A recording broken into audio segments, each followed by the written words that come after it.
नागपूरसह विदर्भाच्या अनेक जिल्ह्यांमध्ये काल अवकाळी पाऊस झाला। रात्रीही नागपूरसह परिसरामध्ये पाऊस झाला आणि या अवकाळी पावसाचा सर्वाधिक फटका जो आहे तो काढणीला आलेल्या पिकांना बसलेला आहे।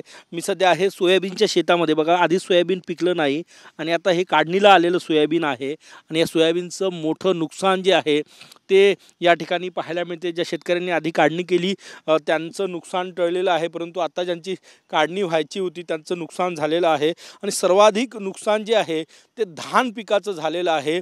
कारण की पूर्व विदर्भामध्ये नागपूर, गोंदिया, भंडारा, गडचिरोली, चंद्रपूर या भागामध्ये मोठ्या प्रमाणात खरीपात धान पिकाची लागवड होते। आता काढणीला आलेलं पीक काही लोकांनी कापणी करून ठेवली होती, परंतु कालपासून झालेल्या अवकाळी पावसामुळे धान पिकालाही मोठा फटका बसलेला आहे। त्यासोबतच कपाशीच्या पिकालाही फटका बसलेला आहे, कारण की कापसाचं शेतात वेचणीला आलेला कापूस या अवकाळी पावसामुळे भिजलेला आहे। त्यामुळे कापसाच्या दर्जावर परिणाम होऊन त्याचा भावावर परिणाम होतो।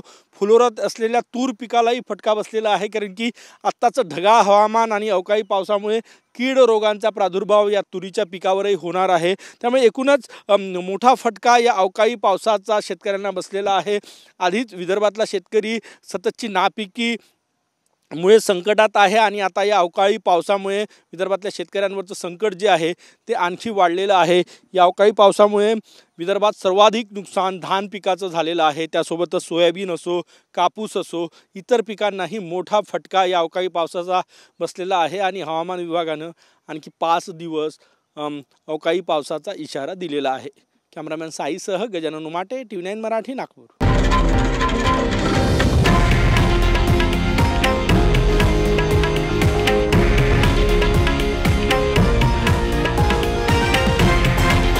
हे आहे देशातील नंबर 1 न्यूज नेटवर्क आणि आपण पाहत आहात TV9 मराठी, एकमेव।